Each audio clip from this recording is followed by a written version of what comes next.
नमस्कार, मी सुनीताज किचन रेसिपीमध्ये आपलं मनापासून स्वागत। तर आज आपण बनवणार आहोत तंदुरी रोटी। तंदुरी रोटी कशी बनवायची त्याची पूर्ण रेसिपी मी तुम्हाला सांगणार आहे।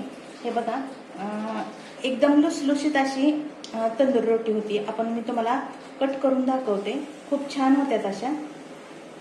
आणि ह्याची पूर्ण रेसिपी मी यापुढे तुम्हाला सांगणार आहे। तंदूर रोटीसाठी लागणारं सगळं साहित्य तुम्हाला सांगते। मी यासाठी 1 वाटी गव्हाचं पीठ घेतलंय, 1 वाटी मैदा घेतलाय। तुम्हाला जर वाटत असेल की फक्त मैद्याची किंवा फक्त गव्हाच्याच पिठाची करायची तरीही चालू शकतं, पण मी निम्म घेतलंय। त्यानंतर एकदम आंबट असं दही घेतलंय। त्यानंतर मीठ 1 चमचा घेतलाय, बेकिंग सोडा घेतलाय आणि खायचा सोडा पण घेतलाय।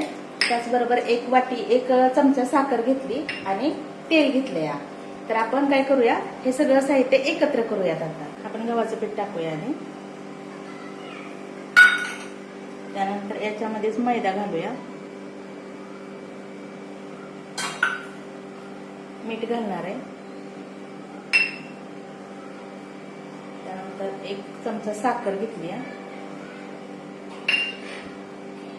आणि दही घालणार आहोत। खूप आंबट असावं दही जरा।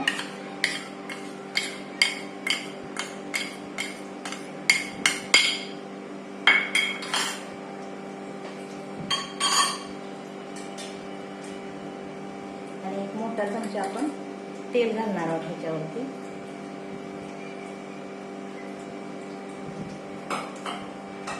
आणि ह्याच्यात खायचा सोडा 1 छोटा चमचा घेतलाय मी। बेकिंग पावडर पण घेतली थोडी। आता काय करूया, हे पूर्णपणे आपण एकत्र करून घेऊयात। दह्याच्या ह्याच्यामध्ये आणि तेलाच्या ह्याच्यामध्येच आपण हे जेवढं एकत्र करता येतंय तेवढं आपण हे एकत्र करून घेणार आहोत। कसं मळता येते ते बघूयात आपण। हे पाणी नंतर घालणार आहोत आपण, फक्त हे सगळं एकत्र करून घेणार आहोत।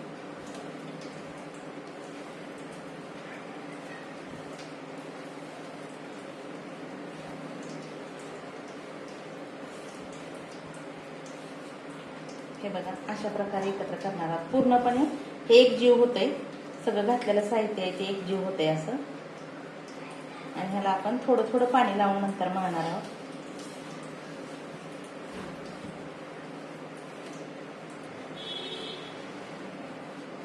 थोडं थोडं पाणी घालून मळूया। तुम्ही गरम कोमट पाणी जर घेतलं ना तरी पण चालू शकतं, किंवा गार जर घेतलं तरी पण चालू शकतं, तसं काय नाही होत। त्यामुळे थोडं थोडं घालून आपण मळणार आहोत। खूप घट्ट पण नाही मळायचं आणि खूप पातळ पण नाही मळायचं,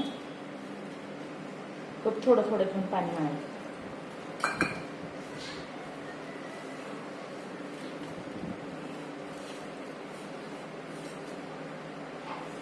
हे बघा, असं करून मळलं ना पूर्णपणे ते साहित्य आहे ते पूर्णपणे सगळ्या पिठाला लागलं जातं।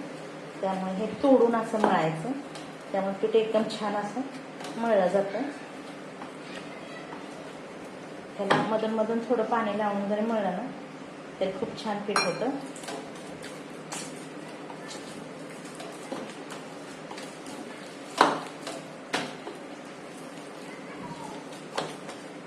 हे बघा, आता आपण काय करूया, त्याला वरून थोडंसं तेल लावूया। आधी 1 चमचा घातलेला आहे, इथे वरून अजून 1 चमचा लावूया। हे बघा, अशा प्रकारे पीठ झालेलं, त्याला 1 चमचा तेल घालूया।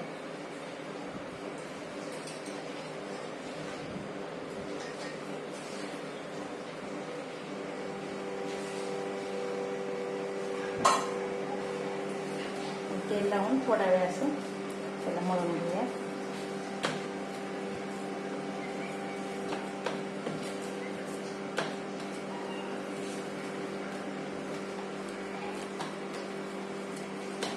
आपण हे असंच 15 ते 20 मिनिट आपण हे पीठ असंच भिजत ठेवणार आहोत, झाकून ठेवणार आहे हे पीठ। आपण याच्यामध्ये झाकून हे पीठ ठेवूया, एक 15 ते 20 मिनिट ठेवूया। 20 मिनिट झाल्यात बघा। हे बघा, पीठ कसं झालं, एकदम सॉफ्ट झाले असं। आपण ह्याचे आता काय करूया, समान गोळे करून घेऊया।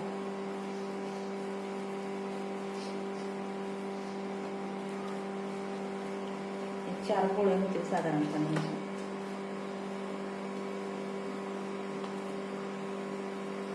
आपण चपातीला जेवढे गोळे करतो ना तसेच गोळे करायचे त्याचे है ना, एवढे गोळे करायचे आणि हे लाटून घेऊयात आता आपण.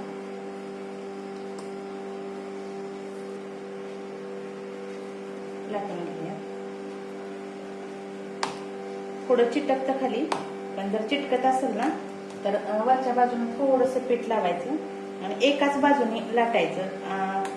दोन बाजूने लाटायचं नाही, खालची बाजू वर करायची नाही, हे एकाच बाजूने असं लाटायचं. खाली अजिबात चिटकत नाही त्याला, पण ते तसंच ठेवायचं.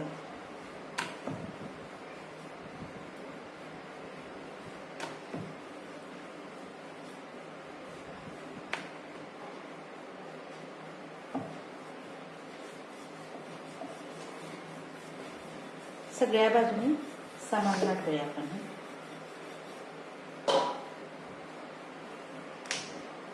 एक बाजू जाड आणि एक बाजू पातळ अशी करायची नाही, आणि ते सगळ्या बाजूने समान करायचं. जितकं होईल तेवढं आपण गोल लाटण्याचा प्रयत्न करू.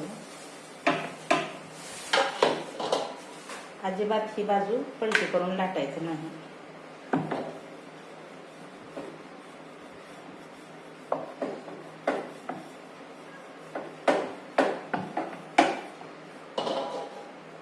हे बघा, साधारणपणे एवढी जाड असावी. आता आपण काय करूया, त्याला पाणी लावायचं. ह्या बाजूला फक्त पाणी लावायचं जास्त. मी गॅसवरती तवा ठेवलाय, लोखंडी तवा ठेवायचा आणि जास्तीचं पाणी लावायचं ह्याला.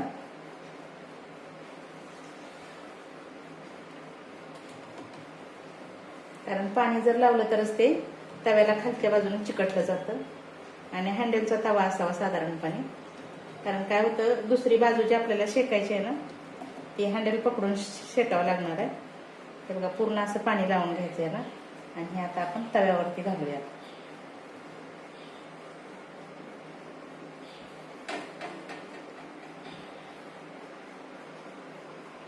पाणी लावलेली बाजू आहे ती तव्याकडे करायची खालच्या बाजूला. हे बघा,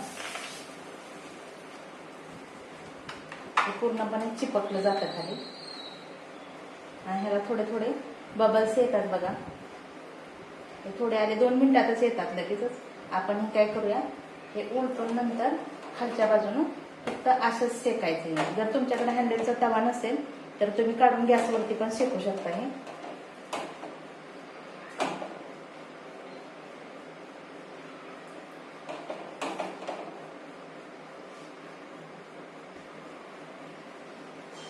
हे बघा, पूर्णपणे भाजली मी. आपण आता उलटून घेऊयात. हे बघा, खालच्या बाजूने कशी भाजली, एकदम परफेक्ट अशी झालेले, एकदम व्यवस्थित भाजलेले. तरी पण थोडा वेळ ठेवूयात आपण.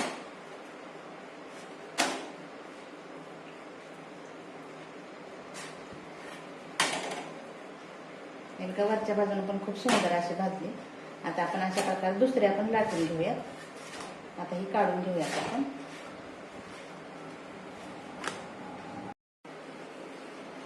अशा पद्धतीने आपल्या 4 रोट्या तयार झाल्यात तेवढ्या पिठामध्ये. खूप सुंदर अशा दिसत आहेत. जर तुम्हाला हा व्हिडिओ आवडला असेल तर लाईक करा, शेअर करा आणि माझ्या चॅनलला कमेंट्स करा आणि सबस्क्राईब पण करा. धन्यवाद.